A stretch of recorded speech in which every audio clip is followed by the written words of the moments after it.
my budget here, and welcome back to the channel.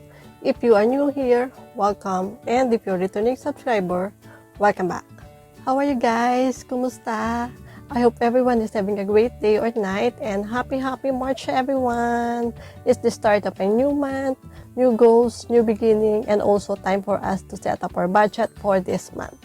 So let me just go ahead guys and show you guys how I will budget and allocate my husband's income towards expenses, savings, and sinking funds.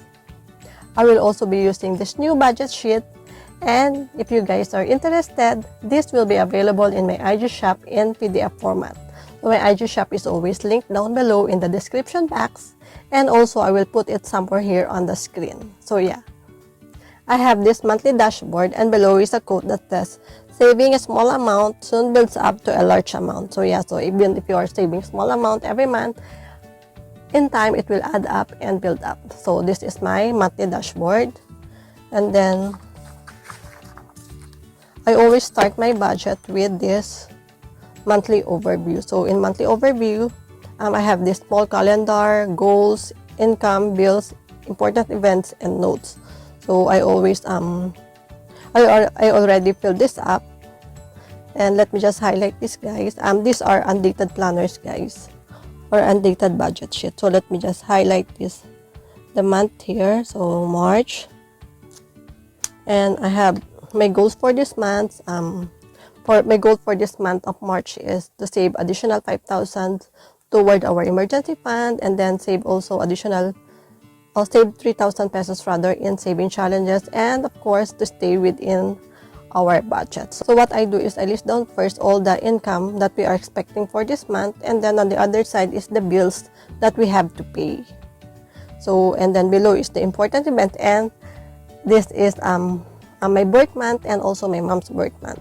So this important event is we have a birthday event for this month. So if you have a birthday sinking fund, then you can add here your sinking fund also, which you will also include in your monthly budget. So that is how I use my sinking fund. So yeah. So but my birthday sinking fund for now is I think I don't have any amount or money in my envelope for now, so I will not be using my sinking fund, birthday sinking fund. So yeah, so this is my monthly overview. And after doing my monthly overview, I have this at the back is monthly calendar, but I haven't filled this up guys. So what I do is I just put down here the when my husband will be paid, and our bills or any event. So yeah, so whatever I wrote down in the monthly overview, then I will fill it up here also. Okay, so now that we know what income is coming in for this month and the bills that we have to pay for this month, so it's time for us to do our monthly budget.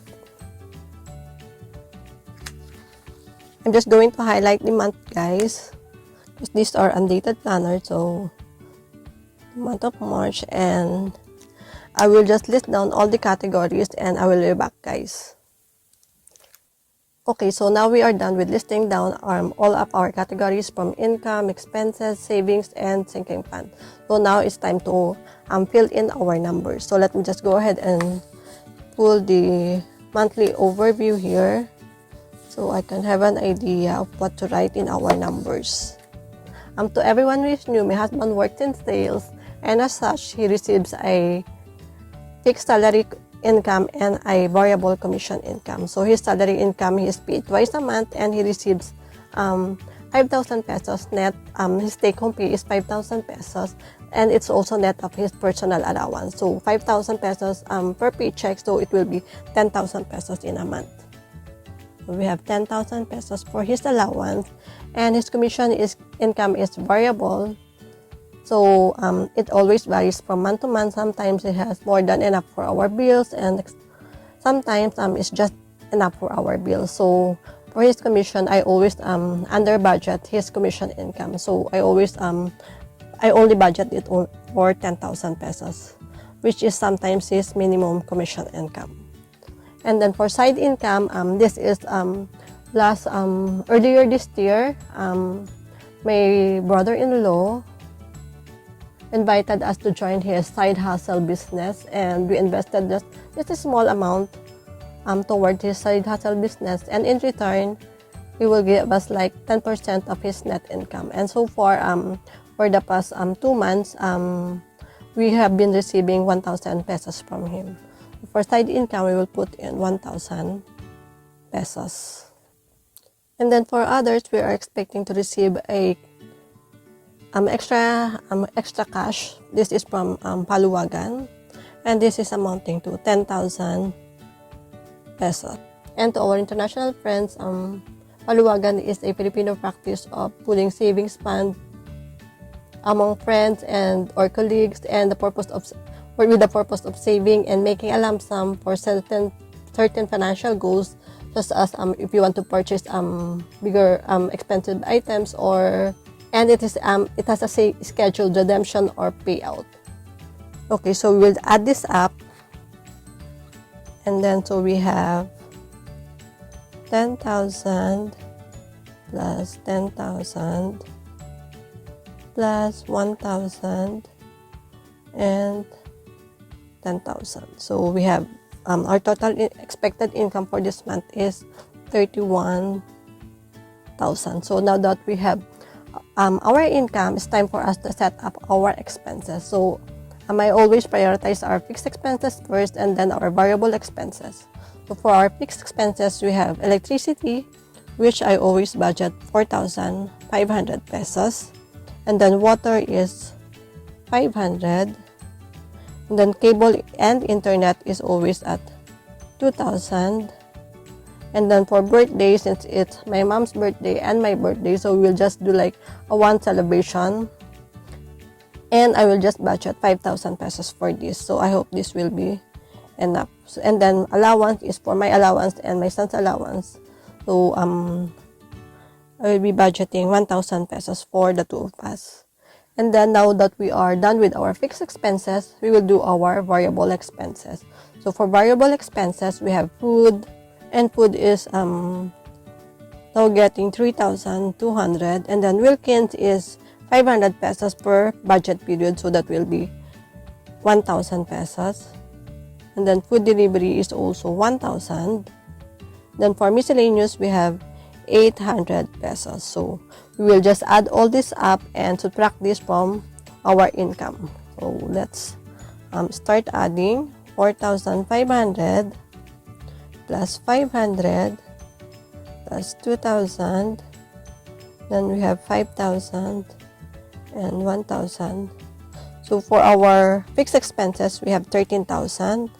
So let me just add all this up, guys. So we have 3,200 for food, and then 1,000 for Wilkins, plus 1,000 for food delivery, and then 800 for miscellaneous. So our total expenses, fixed and variable expenses, is 19,000.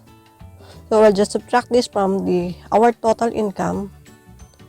So we have 31,000 minus expenses is 19,000. So we still have 12,000 pesos. So I'll just write here leftover. We still have 12,000 pesos to budget for our sinking funds and savings.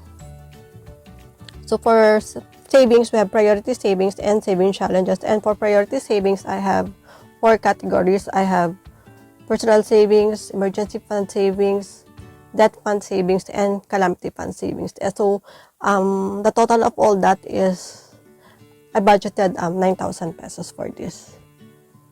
We'll just write here 9,000. Okay, and then for our saving challenges, I budgeted 1,500. So this is the only amount that I budget for saving challenges, and the rest of our saving challenge, the rest of the money that I allocate for our saving challenges are from any leftover from our food and food delivery. So yeah, so let me just add all this, guys, to know how much is going to our savings. 9,000 plus 1,500, so we have 10,500. Okay, so let's subtract this leftover of 12,000 from 10,500 to know how much is going into our sinking funds. So we have 12,000 minus 10,500. So we still have left over, we still have 1,500 pesos to allocate towards our sinking funds. So for the sinking funds, the first three categories here, these are all my revolving funds. So for gas, let's allocate 500 pesos. Vitamins is 200 pesos, and family trip is getting 800 pesos. So these are all of my revolving funds. And then for my sinking funds, when I do my monthly budget, I don't do the breakdown. So I just write sinking funds, and I will do the breakdown or allocation at the end of the month. So for sinking funds, we will allocate the remaining. So we have from 1,500, let's just add this. We have your revolving fund.